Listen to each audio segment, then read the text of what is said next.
Hello everyone, a very very good evening to all of you. आप सभी का स्वागत है आपके अपने चैनल यूजीसी नेट स्पॉटलाइट में। मैं आयुषी आज आपके साथ एक डिस्कशन करने वाली हूँ। वो है कि जब आप यूजीसी नेट जैसे एग्जामिनेशन देना चाहते हैं तो ये एग्जामिनेशन जो है वो आपका जितना भी आपने अपने यूजी पीजी में पढ़ा है उसी से रिलेटेड एक एकेडमिक एग्जामिनेशन है जो कि मिनिमम एलिजिबिलिटी है for becoming an assistant professor all over the India. तो बहुत सारे बच्चे ये कोशिश करते हैं कि वो कैसे MA, MCOM या MSc के साथ ही अपना JRF क्वालिफाई कर ले। JRF क्वालिफाई करने से होता क्या है, सबसे पहले ये हमें समझना पड़ेगा और कैसे ये नेट से अलग है। इसके लिए जब हम तैयारी करते हैं तो क्या चीज़ें हमें ध्यान में रखनी है वो मैं आपको थोड़ा सा ब्रीफ करूंगी और उसके साथ मैं बताऊंगी कि कैसे आप इन चीज़ों के साथ अपनी जो मास्टर्स है उसके साथ यूजीसी नेट JRF की भी तैयारी कर सकते हैं। अगर आप फर्स्ट टाइम चैनल पे आए हैं तो आप सभी को बताना चाहूँगी, मेरा नाम आयुषी है। आपके लिए पेपर 1 एंड पेपर 2 कॉमर्स की क्लासेस जो है मैं प्रोवाइड करती हूँ और यूजीसी नेट PhD JRF से रिलेटेड आपको कंप्लीट नॉलेज प्रोवाइड की जाती है। इसीलिए JRF अड्डा जो है वो time to time online seminars, counselling sessions भी कंडक्ट करता है। तो अगर आप सभी भी जुड़ना चाहते हैं गाइडेंस सेशन में जो कि 8 अगस्त को 12 बजे होने वाला है ऑनलाइन, तो आप सभी जो हैं रजिस्ट्रेशन अपना करवा सकते हैं। रजिस्ट्रेशन के लिए जो लिंक आपको मिलेगा वो इस वीडियो के डिस्क्रिप्शन और कमेंट सेक्शन में आपको मिल जाएगा, जिससे आपको गूगल मीट का लिंक मिल जाएगा। 8 अगस्त को 12 बजे जो ये सेशन होने वाला है उसमें आप लोग ज्वाइन कर सकते हैं एंड एक्सपर्ट फैकल्टीज से, उनके रिस्पेक्टिव एक्सपर्ट एरिया से आप कुछ नॉलेज ले सकते हैं एंड आपके कोई डाउट्स हैं तो बिल्कुल वो भी आपके जो है सॉल्व किए जाएंगे। तो ये कंप्लीट सेशन एक गाइडेंस बेस्ड सेशन आपके लिए होने वाला है JRF अड्डा की तरफ से। और दिसंबर 2026 की अगर यूजीसी नेट की तैयारी कर रहे हो, एटम बैच आपके लिए जो है वो स्टार्ट हो चुका है।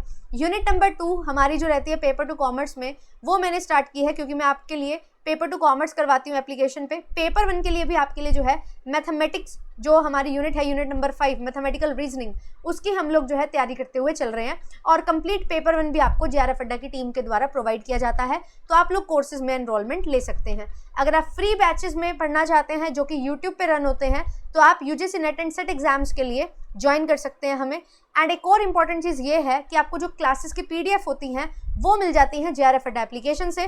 तो स्टडी का कंटेंट भी आपको मिल जाएगा, वीडियोस आपको मिल जाएंगी, कॉन्सेप्ट क्लैरिटी के साथ हर चीज़ आपके लिए कवर होती है। आज का जो हमारा ये सेशन है इसमें हम बात करने वाले हैं कि जो मास्टर्स, जब आप अपने मास्टर्स कर रहे होते हो उसके साथ कैसे आप यूजीसी नेट की तैयारी करोगे। और एक इम्पॉर्टेंट चीज़ हम टारगेट कर रहे हैं वो है JRF। और ये JRF है क्या और ये कैसे आपको आगे अपने एकेडमिक करियर में हेल्प करता है। JRF जो है वो है जूनियर रिसर्च फेलोशिप, जो आपको PhD के दौरान स्टाइपेंड प्रोवाइड करने में हेल्प करेगा। तो जो आपको फेलोशिप मिलती है वो आपको यहाँ पे JRF के थ्रू मिल सकती है। और कितनी फेलोशिप होती है, 37K plus HRA plus contingency. तो ये आपके लिए जो है ये प्रोविज़न रहता है। अगर आप PhD करते हैं भारत में कहीं से भी, किसी भी यूनिवर्सिटी से, तो सरकार की तरफ से, यूजीसी की तरफ से आपको JRF दिया जाता है, जूनियर रिसर्च फेलोशिप इसको हम बोलते हैं। अब आप जब PhD करते हैं तो क्या उसके लिए JRF होना मैंडेटरी है? Answer is no. आपने अगर मास्टर्स की हुई है तो आप PhD में एनरोलमेंट ले सकते हैं। बट आज के टाइम पे जब इतना सारा कंपटीशन है, बहुत सारे बच्चे हर साल PhD करना चाहते हैं और इंडिया में हमारी जो PhD की सीट्स आउट होती हैं वो बहुत ही लिमिटेड होती हैं। तो ये जो JRF का एक अमाउंट है, ये एक मोटिवेशन है, ये एक हमारे लिए जो है गियर का काम करता है।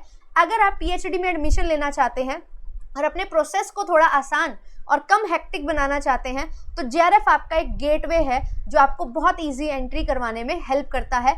एंड जो प्रयास उन बच्चों को करने पड़ते हैं जिनके पास JRF नेट नहीं है, उनसे ज़्यादा आपको जो है यहाँ पे हेल्प मिल जाती है और आपके लिए जर्नी बहुत स्मूथ हो जाती है अगर आप JRF क्वालिफाई कर लेते हैं। और फाइनेंशियल आप जो है किसी के ऊपर डिपेंडेंट नहीं रहते हैं, ना अपनी यूनिवर्सिटी के ऊपर, ना अपने पेरेंट्स के ऊपर कि आपका खर्चा उठाया जाए आगे पढ़ाई के लिए। इवन आप अपनी फैमिली की कुछ हद तक फाइनेंशियल रिस्पॉन्सिबिलिटी को भी पूरा कर सकते हो। तो ये एक एकेडमिया में अपना करियर बनाने के लिए जो है एक बूम है ना। तो आपके लिए JRF क्लियर करना क्यों ज़रूरी है और कब इसका बेस्ट टाइम है JRF क्लियर करने का। मैंने अपना JRF जब क्लियर किया था तो मेरी मास्टर्स हो गई थी, उसी दौरान मेरा जो है JRF भी हो गया था। सिनेरियो थोड़ा अलग था, कोविड का टाइम था, साल में एक ही बार पेपर हो रहा था, तो एक साल में एक बार पेपर होता था, तो इस वजह से जो है पूरी मास्टर्स मेरी हो गई थी तभी मेरा जो है JRF भी हुआ था, और मुझे बिल्कुल भी वेट नहीं करना पड़ा और मैं डायरेक्टली जो है अपना आगे का जर्नी शुरू कर पाई। तो अगर आप JRF कर लोगे तो आपका वेटिंग टाइम जो है वो बहुत कम हो जाएगा। और PhD में ये कैसे हेल्प करता है और क्यों आपको अब JRF जो है वो करना है, तो उसके लिए चीज़ें क्या रहेंगी, तो मैंने आपको बताया PhD में किस तरीके से हेल्प करता है और अब आगे की जर्नी कैसे रहेगी। क्या आप अपने मास्टर्स के साथ इस एग्ज़ाम को, इस JRF को क्लियर कर सकते हो, एक क्वालिफिकेशन ले सकते हो? बिल्कुल पॉसिबल है, बहुत आसान है। एक डायरेक्शन अगर आपकी प्रॉपर है तो आप अगर टाइम टेबल बहुत अच्छे से मैनेज कर लेते हैं तो ये आपके लिए बहुत ईजी हो जाएगा कि आपका बिल्कुल भी 1-2 महीना भी वेस्ट ना हो कि आप अलग से UGC नेट जैसे एग्जामिनेशन की तैयारी करें। UGC नेट एग्जामिनेशन में ही JRF की कट ऑफ रहती है। अगर टोटल 100 बच्चा अपीयर करता है तो 6 बच्चों का जो है वो नेट होता है और 1 बच्चे का जो है वो JRF होता है।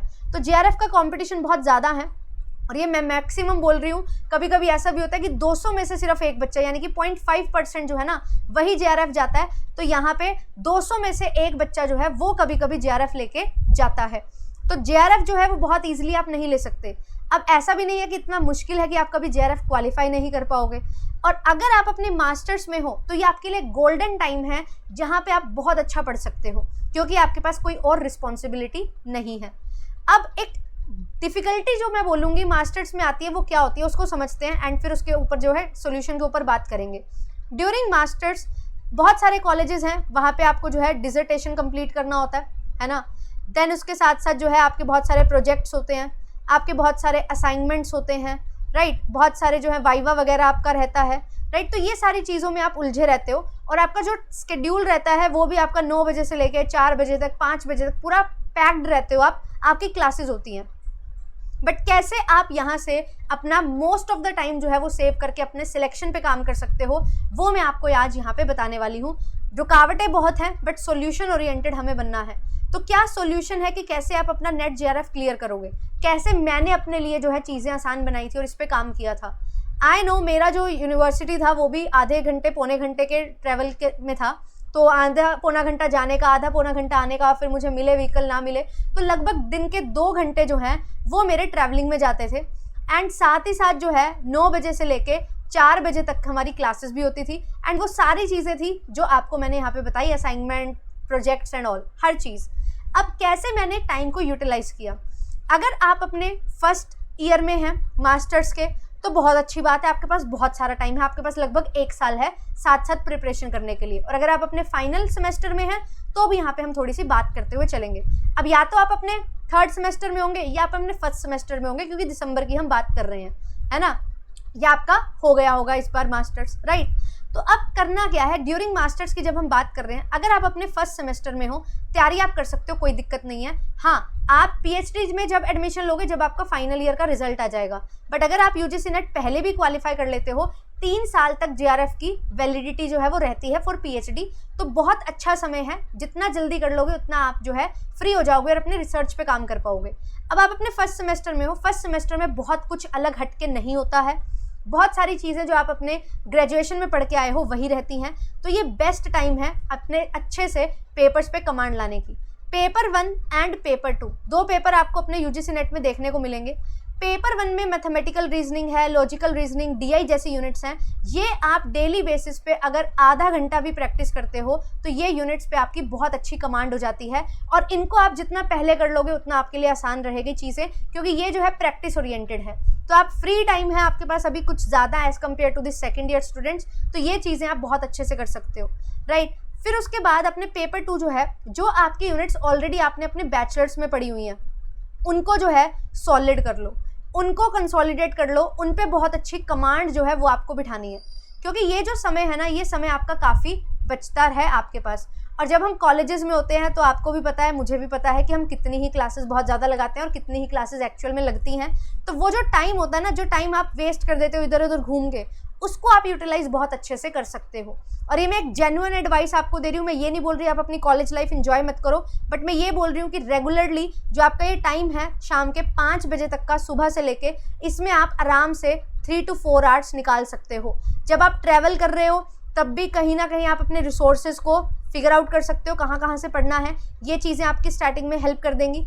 फिर उसके बाद जब आप अपने यूनिवर्सिटी में होते हो, जब फ्री लेक्चर होता है, तो लाइब्रेरी में बैठ के आप जो है पढ़ाई करना शुरू कर सकते हो, और जो ये चीज़ें मैंने बताई इन पे आप अपनी कमांड ला सकते हो। ये चीज़ आपको करनी है। दूसरी चीज़, आपके जो बीकॉम में आपने सब्जेक्ट्स पढ़े हैं उन पे कमांड लाना बहुत ज़्यादा ज़रूरी है। फिर इसके बाद नेक्स्ट क्या होगा, आपके 6 महीने गुजरेंगे, फर्स्ट सेमेस्टर निकल जाएगा, बाद में पेपर आ जाएंगे दिसंबर के करीब, तो आपने जो है नवंबर तक ये चीज़ें करनी है। उसके बाद आप अपना ग्रेजुएशन का जो है पोस्ट ग्रेजुएशन का जो चल रहा है उस पर काम करो, अपने पेपर के लिए करो, क्योंकि अगर आप पेपर में पास ही नहीं होगे तो काहे का फिर यूजीसी नेट और काहे का JRF, तो वो पास होना भी ज़रूरी है। तो ये चीज़ें आपने करनी है। फिर उसके बाद नेक्स्ट हम आपके 6 मंथ्स आएंगे, तो उसमें आपने क्या करना है, जो हमारी यूनिट वाइज सिलेबस में मेंशन की गई हैं चीज़ें, यूनिट वाइज सिलेबस को कवर करना आपने शुरू करना है। अब आपने 3 यूनिट तो अच्छे से निपटा ली हैं, बेसिक कमांड आप ले आए हो। पेपर 1 की आप जो है 1 से 2 यूनिट कवर करोगे, एंड पेपर 2 की यहाँ पे आपने 3 से 4 यूनिट अपनी बहुत अच्छे से कवर करनी है। मैं ये क्यों बोल रही हूँ, मैं आपको पूरा 1 साल क्यों दे रही हूँ अपनी तैयारी के लिए, कि मैं चाहती हूँ कि आप अच्छी तैयारी करके फिर एग्जामिनेशन दें अगर आपके पास पूरा टाइम है। तो यहाँ पे आपने बीकॉम के कंटेंट को पूरा सॉलिड बना लिया। यहाँ पे आपने अपनी 3 से 4 जो आपकी न्यू यूनिट्स थी, जो आपको अच्छे से नहीं आती थी, उन पे आपने कमांड बिठाई, और रेगुलरली आप जो है 2-3 घंटे भी पढ़ोगे तो ये चीज़ें मुश्किल नहीं हैं। और फिर इसके बाद जब जून का जो हमारा पेपर होगा ना, अब फर्स्ट सेमेस्टर में आप हो अभी, फिर उसके बाद आपका जो है जून में पेपर होगा नेक्स्ट टाइम, तो तब आप पेपर दे सकते हो आप अपने सेकेंड सेमेस्टर में, है ना, या उसके बाद पेपर दे सकते हैं यूजीसी नेट का। तो आप जो है, आपके पास इतना खासा टाइम है तो इसको आप यूज़ करो और अच्छे से इसको कवर करो, एंड देन उसके बाद आप जब पेपर देने जा रहे हो तो आप पेपर दे के आओ एक बार। अब यहाँ पे क्या है, ये जो 3-4 यूनिट है ये, और ये जो 1-2 यूनिट है जो बिल्कुल हटके हैं, न्यू है ये, इससे आपका जो है 70-80% पूरा सिलेबस जो है पेपर 1 पेपर 2 मिला के ये कवर हो जाएगा। एंड जब मैं बात कर रही हूँ कि आपने सिलेबस को कवर करना है, तो आपने हर चीज़ कवर करनी है, नॉट जस्ट थ्योरी पार्ट, आपने प्रैक्टिस भी करनी है, PYQs भी लगाने हैं, मॉक टेस्ट भी लगाने हैं। तो ये चीज़ें जो है ना, ये आपको वहाँ पे हेल्प कर जाएंगी। वो चीज़ें जो बिल्कुल नहीं है और वो चीज़ें जो आपने अच्छे से पहले कर ली हैं कवर, इसकी बात हुई। अब मैम पेपर 1 में 10 यूनिट होती हैं, ये तो 5 ही यूनिट की आपने चीज़ें बताई। अब आगे हमें क्या करना है, यहाँ पे जो बाकी रेस्ट यूनिट्स हैं आपकी, उन पे भी आपने जो है थोड़ा थोड़ा काम करना है, और यहाँ पे मोस्ट इम्पॉर्टेंट टॉपिक्स जो हैं उनको आपने कवर करते हुए चलना है। क्योंकि मैं ये चीज़ समझती हूँ कि आपके पास बहुत ज़्यादा टाइम नहीं होगा, तो अगर आप जल्दी जाग गए हो कि मुझे इसी फील्ड में अपना करियर बनाना है, तो बच्चे जो हैं 2nd ईयर तक कर लेते हैं अपना net JRF qualify.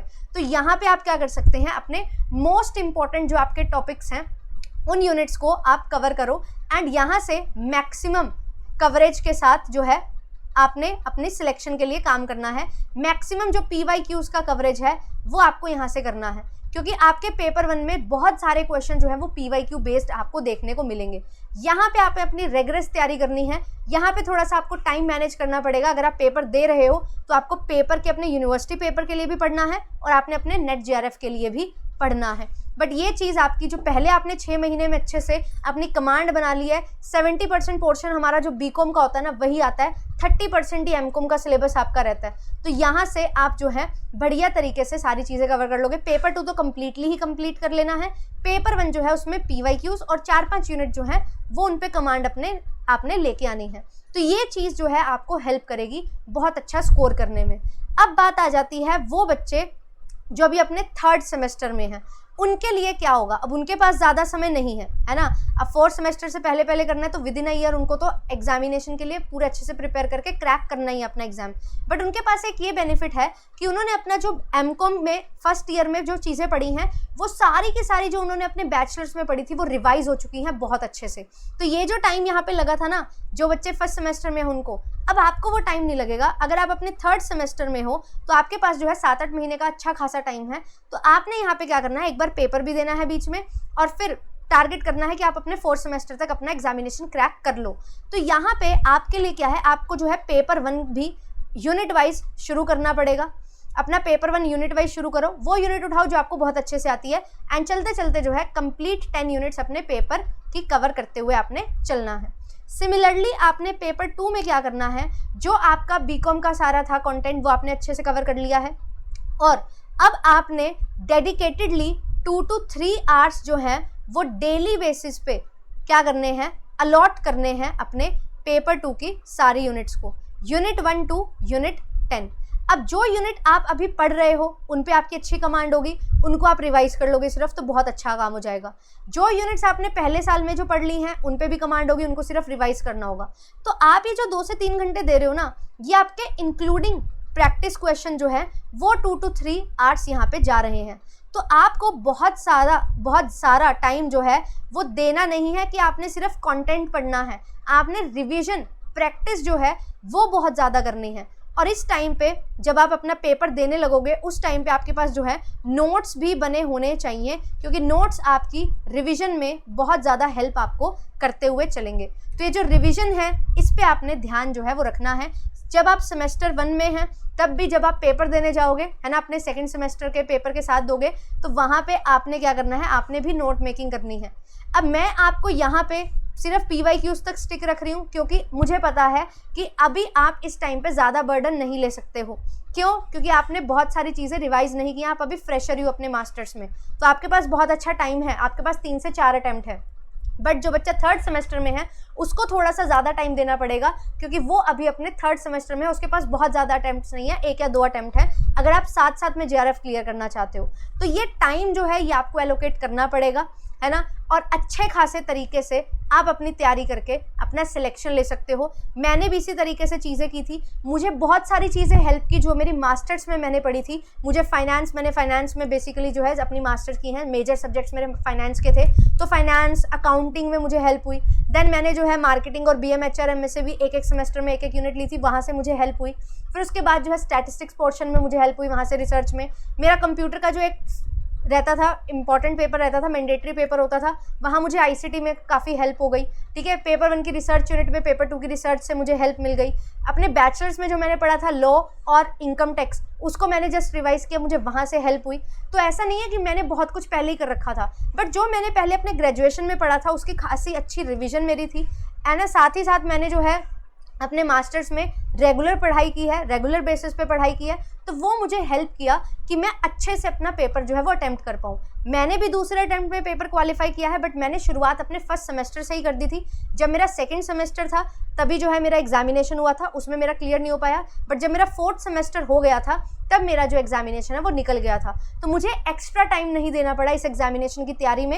And definitely जब आप पेपर दे रहे होते हो और आपके MCOM के पेपर होंगे या MA के पेपर होंगे या आपके MSc के पेपर होंगे, उस पॉइंट ऑफ टाइम पे आपको थोड़ा सा मैनेज करना पड़ेगा कि आप अपने ग्रेजुएशन के पेपर्स में भी पास हो जाओ अच्छे मार्क्स से, एंड आप UGC नेट की भी तैयारी कर लो। ये दोनों की तैयारी करने में बहुत कन्फ्यूजन होती है कि PYQs करने हैं, एक में MCQs करने हैं बेसिकली, और एक में आपको सब्जेक्टिव पेपर लिखना है। बट आपकी कॉन्सेप्ट पे कमांड इतनी ज़्यादा हो जाती है कि आप प्रेजेंटेशन अगर हल्का सा सीख जाते हो तो यूनिवर्सिटी एग्जामिनेशन में बहुत अच्छा आप स्कोर कर लेते हो UGC नेट की पढ़ाई करते हुए।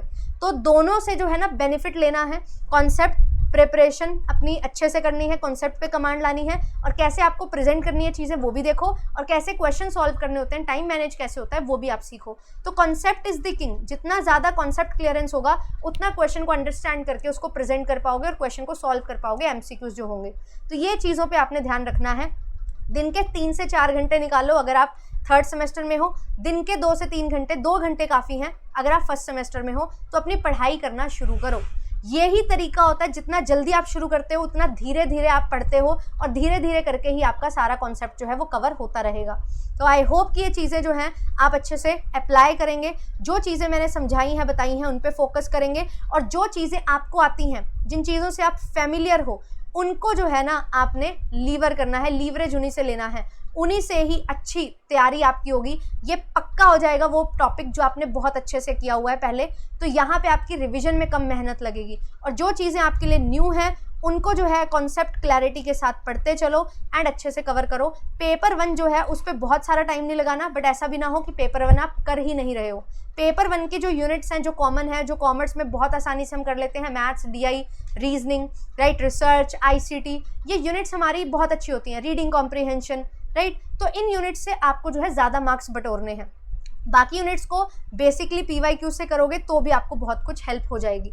तो इन चीज़ों पे आपने जो है कमांड लानी है और एक स्मार्ट स्ट्रेटजी के साथ आपने पढ़ना है। ये चीज़ें मैंने आपको बताई, और बिल्कुल पॉसिबल है क्या? बिल्कुल पॉसिबल है, मैंने भी किया है। बहुत सारे टीचर्स जो हैं जो आपको पढ़ा रहे हैं, उन्होंने अपने ग्रेजुएशन के दौरान पता किया इसके बारे में, पोस्ट ग्रेजुएशन के दौरान एग्जामिनेशन क्लियर किया, पीएचडी कर रहे हैं, जॉब कर रहे हैं, हर चीज़ हो रही है। तो आप भी ये चीज़ें करो। बहुत सारे बच्चे यही करते हैं, क्योंकि जितना जल्दी आप अपना यूजीसी नेट एग्जामिनेशन क्वालिफाई कर लोगे, जेआरएफ क्वालिफाई कर लोगे, तो आप उतना ही जल्दी रिसर्च पे काम करना शुरू कर सकते हो, उतना ही जल्दी आपकी जो असिस्टेंट प्रोफेसर की वैकेंसीज आती हैं उनके लिए आप एलिजिबल हो जाते हो। तो ये चीज़ें आपने फॉलो करनी है। एंड क्लासेस आपके लिए जो है 4 बजे रेगुलरली चल रही हैं, ज्वाइन कर सकते हो। और अगर आप लोग पेड बैचेस में ज्वाइन करना चाहते हो, 7:30 बजे सुबह और शाम को 7:30 बजे 2 क्लासेस जो हैं 2 यूनिट्स की आपकी चल रही हैं, यूनिट 9 एंड यूनिट 2। तो आप लोग ज्वाइन कर सकते हैं। मिलूंगी आपसे नेक्स्ट सेशन में। Thank you so much, have a nice day, bye bye, take care.